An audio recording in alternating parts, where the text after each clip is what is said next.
So I'm really going to try my damnedest to run for governor of the Libertarian Party in the state that I have citizenship in.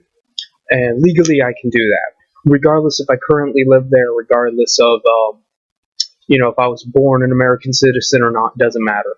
What matters is that I have that citizenship and I can run for governor, and I plan to. And I have the backing of a senator that I'm keeping anonymous right now until a later date when it's more convenient for her. I will say it's a her, and I will say that she is also a libertarian, and she's the one giving me, teaching me the ropes, teaching me what to do, how this works, how I should campaign, things like that. We're in cahoots. We're the two Sith Lords. And the reason why she likes me is because she sees that I'm serious. I mean, we obviously differ a lot when it comes to what liberty means and how it entails and how to execute it, but she's realizing that, just because I call myself a nihilist and a communist doesn't necessarily mean that, I just hate freedom. And it certainly doesn't necessarily mean that I'm for all the stupid, Reddit poop dick bullshit. What it does mean is that I don't put up with no crap from no bourgeois scumbags. I don't. But I'm realistic. I know that we are not going to live in a utopia. We're probably never going to live in a utopia. Realistically, you are not going to see communism in your lifetime. I'm not going to see communism in my lifetime. And look how beautiful I am. And I'm pretty old. I could live to be 300 years old, and I'm not going to live to see communism. It's sad to say. It is sad to say. And it's more sad to say that I have to die eventually, because I'm so perfect. It's going to be such a loss to the world. But the point is that when you're a realist, you just know that it is there to give you some measuring stick of your beliefs. Now, you're going to be thinking, how the hell is somebody that openly calls himself a communist going to get nominated into the Libertarian Party, let alone voted for in a common election? That's a good question. And the answer to that is that I have a platform that no other candidate is going to even try to touch, because they're afraid. Because they're dealing with actual mobsters and gangsters, and nobody wants to fucking do that. And I'm not talking about Donald Trump. I'm not talking about the Illuminati. I'm talking about fucking moderators, like I've always been talking about. And Steve Bannon, yes, the Steve Bannon of Bret Bart, is even talking about moderators now.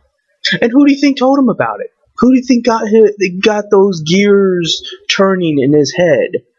I mean, he's sticking to a public utility argument. He is, which ironically you would think I would be doing as the communist, but he is sticking to, we need to make the internet a public utility.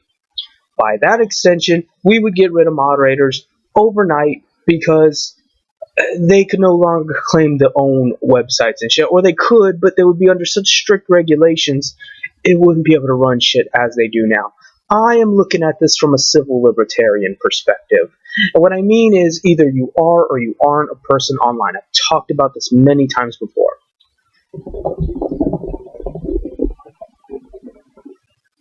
If you take the Bannon position of we need to focus on making the internet a public utility, then you probably are aware, or at least I would hope you are, that Facebook and Google have more of your information than the TSA, than the CIA, than the FBI. You're always worried about government spying on you. Those motherfuckers are spying on you. They got all your info. They got all your family's info. Your kids aren't even born yet, and they got their fucking info. And they're selling it to everybody. They're selling it to your stalker ex-girlfriend. They're selling it to some Indian dude from a rogue third-party company. They're selling it to the government. So who's really governing who when the government has to ask permission and pay buku bucks for fucking the info that Facebook and Google already have? That's how you know who fucking controls your dick. And you're going to tell me that you're worried about the government intruding on your civil liberties? I understand that, there are bad laws. There are very bad laws. And certainly, I think the police are corrupt as fuck. A lot of them are connected to the Ku Klux Klan and shit. It's bad. But the fact of the matter is, Google and Facebook are worse than the government. I don't care which way you want to slice the pie.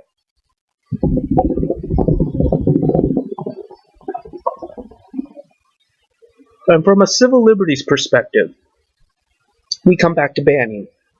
It's ironic that Bannon would not talk about the banning, but I do. And if you're going to ban people, you have acknowledged you are not a person online. Get to posting that child porn, get to posting those ISIS recruitment threads, whatever, because it doesn't fucking matter. There goes the nihilism, but it's true. It doesn't fucking matter. It can't matter, because you're not a goddamn person. I have veterans already agreeing with me on this. They fucking got their legs blown off and shit, just to come home and get fucking banned everywhere, not have shit. And they're seeing, where's the rights that we supposedly have as a United States citizen? As a citizen of any country, really. Because in reality, these types of rights, they're universal. You go to any country and it's basically the same shit. I mean, here and there, the traffic laws might change. You might be able to smoke pot somewhere, and somewhere else you might not be able to. But in the gist of it, we all acknowledge we are human beings. That human beings have a certain standard that we abide by from top to bottom. And when we don't do that, we stop being a human being, or at least stop defining that thing as a human being. You don't expect an ape or a dog to have the same rights as a human being. But then again, you don't expect them to have the responsibilities and the, acknowledgments and the liabilities that a human being does.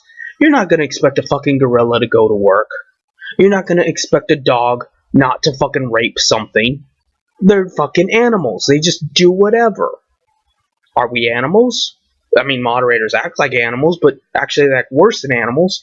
But in theory, we're not animals. And we have certain, responsibilities as functioning sentient beings known as human beings. But yet somehow, this goes out the window when it comes to moderators. But then when you dox them, you fucking find out where they live and slit their throat. Oh, now you're a human being. Well, it doesn't work that way, kiddo. And I don't care who you are. I don't care if you're the sheriff. I don't care if you're the judge. I don't care if you're the fucking, king of Uba Duba. It doesn't fucking matter. You have to acknowledge that you are either or either not a person online. And if you're not, dark web, here we come. But if you are, then yeah, you could prosecute them and shit, but good fucking luck. Because what with all the slander, all the harassment, all the discrimination, and all the assault that goes on each and every day because of these fucking moderators and their ban-happy ways, you ain't gonna get shit done. So, I don't care what you pick. I don't care about what you think. You can think whatever you want to. The point is, the government needs to make a decision. Whether it be left or right, it needs to make a fucking choice today. It needed to make it yesterday.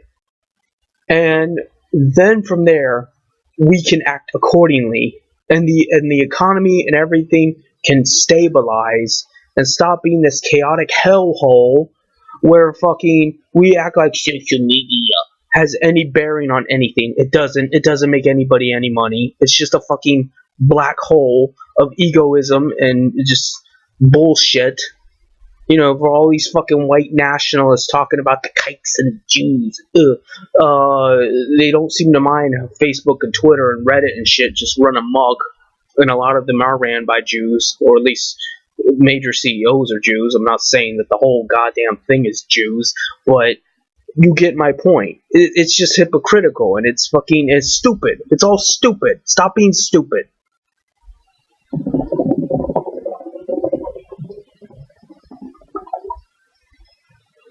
You either have rights or you don't.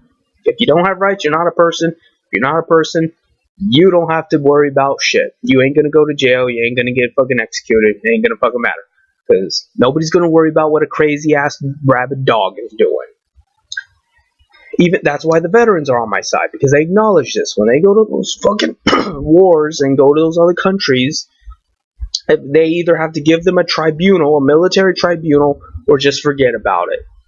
I mean, I guess they could shoot them right then and there, but there are, conventional war methods that they have to abide by as soldiers, and That's why it's such a complicated procedure to not call someone a person. But at the same time, they have to do that sometimes, but you need to make a decision. That's the difference between military and civilian life. Military, no, when you need to make a decision, you got to make it right then and there. You can't be fucking pussyfooting around. We've been pussyfooting around for too many goddamn years, and we've been paying for it. And, libertarians hate taxes and they hate paying for shit. Well, you need to stop paying for this. We're all paying for it, and we're paying for it with our civil liberties. It's time to stop. Like fucking not John Tron, like Filthy Frank would say.